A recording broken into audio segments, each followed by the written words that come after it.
అరెస్టుకు సంబంధించి చంద్రబాబుపై రాళ్ల దాడి కేసులో ముగ్గురు నిందితుల అరెస్టుకు సంబంధించి మరిన్ని వివరాలు అందిస్తారు. పూర్ణ, ఎప్పుడు అరెస్ట్ చేశారు వీళ్ళని? పూర్తి వివరాలు చెప్పండి. ఏదైతే 2022 నవంబర్ 5వ తేదీన ఈ ఘటన జరిగిందని చెప్పుకోవచ్చు. ఈ కేసు యొక్క పూర్వపరాలు కనుక అప్పట్లో అంటే ఒంగోలు మహానాడు అప్పటికే సక్సెస్ జోష్ మొత్తం కూడా జరిగిందని చెప్పుకోవచ్చు. ఆ తర్వాత ఆ సక్సెస్ జోష్ తర్వాత వైసీపీ తీసుకున్న ప్రజా వ్యతిరేక నిర్ణయాలని ఎండగడుతూ బాదుడే బాదుడు కార్యక్రమానికి చంద్రబాబు శ్రీకారం చుట్టారు. అందులో భాగంగా ఈ చంద్రబాబు ఫస్ట్ ప్రోగ్రామ్ నందిగాంలో పెట్టాలని చెప్పి ఒక నిర్ణయం తీసుకున్నారు.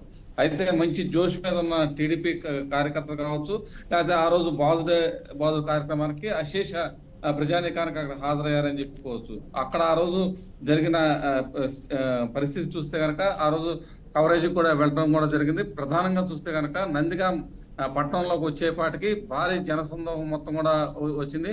అయితే అప్పట్లో అక్కడ వైసీపీ నాయకులు ఎవరైతే ఉన్నారో వాళ్ళంతా కూడా ఈ జనసందోహాన్ని, చంద్రబాబుకి వస్తున్న ఆదరణ కూడా చూసి జీర్ణించుకోలేని పరిస్థితి నెలకొందని చెప్పుకోవచ్చు. ప్రధానంగా చూస్తే కనుక అప్పుడు చంద్రబాబుకు వచ్చిన జన సందోహాన్ని చూసి వారంతా కూడా టీడీపీ శ్రేణులు అయితే కొత్త జోష్ లో ఉన్నారని చెప్పుకోవచ్చు. ఎందుకంటే అప్పటికే ఒంగోలు మహానాడు జోష్ లో ఉన్న టీడీపీ శ్రేణులు ఇది కూడా గ్రాండ్ సక్సెస్ కావడంతో మొత్తం కూడా ఫుల్ హ్యాపీగా ఉన్నారు. ఈ తరుణంలోనే కొంతమంది వైసీపీ నేతలు కావచ్చు, లేకపోతే గుర్తు తెలియని వ్యక్తులు కావచ్చు, అంటే అప్పుడు స్పష్టంగా ఎవరు దాడి చేశారనేది తెలియదు, కొంతమంది దాడికైతే తెగబడిన పరిస్థితి నెలకొంది. ఆ రోజు సరిగ్గా 6:15 సమయంలో కొంతమంది రాళ్లతో దాడి చేసిన పరిస్థితి నెలకొంది. ఆ రాళ్లు వచ్చి నేరుగా ఎవరైతే చంద్రబాబు చీఫ్ సెక్యూరిటీ ఆఫీసర్ ఉన్నారో ఆయనకు వచ్చి తగలడంతో ఆయన ముఖానికి గాయం కూడా అయింది. అప్పట్లో చంద్రబాబుకు తగిలేది ఆయన అడ్డు రావడంతో ఆ రాయి వచ్చి మధుసూదన్కి తగలడం జరిగింది. దీన్ని అప్పట్లో తీవ్రంగా పరిగణించిన చంద్రబాబు అక్కడే హెచ్చరికలు కూడా జారీ చేశారు. ఇటువంటి ఘటనలకు పాల్పడుతున్న వైసీపీ నేతలకు ఖచ్చితంగా బుద్ధి చెప్తారని చెప్పి ఆ రోజు అప్పుడు చెప్పడం కూడా జరిగింది.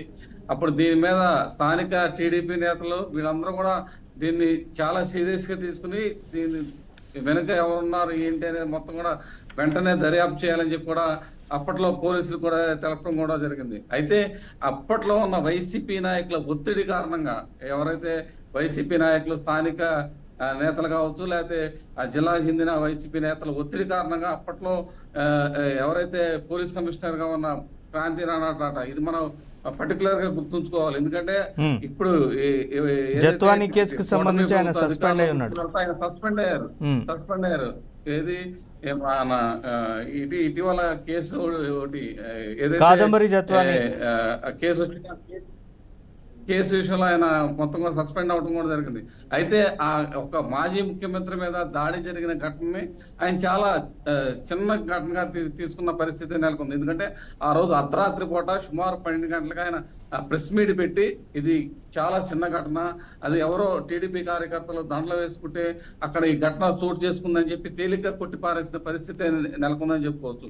అయితే ఇప్పుడు ఆ ఘటన సంబంధించి మొత్తం దర్యాప్తు అయితే పోలీసులు అయితే అసలు ఈ ముగ్గురు నిందితుల్ని వీళ్ళని ఎప్పుడు అరెస్ట్ చేశారు, వీళ్ళని ఎలా ఐడెంటిఫై చేశారు పూర్ణ? అంటే మనం ప్రధానంగా చూస్తుంటే ఈ కూటమి ప్రభుత్వం అధికారంలోకి వచ్చిన తర్వాత దీన్ని దర్యాప్తు అయితే మళ్ళీ ప్రారంభించడం జరిగింది. అయితే ఆ దర్యాప్తులో అనేక అంశాలు ఇప్పుడు బయటపడ్డాయి. ఎందుకంటే ఆ రోజు పర్టికులర్ గా చంద్రబాబు అక్కడికి రోడ్ షో అంటే బస్సు యాత్ర ద్వారా అక్కడికి చేరుకున్న సమయానికి లైట్లన్నీ ఆ వీధిలో లైట్లన్నీ కూడా తీసివేయటం, అక్కడికి వచ్చేపాటికి పర్టికులర్ గా ఆ ప్లేస్ లో ఎందుకు తీసేయాల్సి వచ్చింది అనే దాని మీద కూడా పోలీసులు అయితే దర్యాప్తు చేశారు.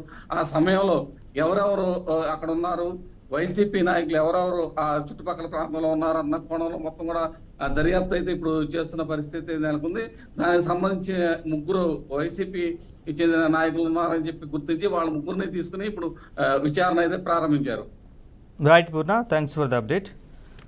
అనుష గారు నమస్కారం.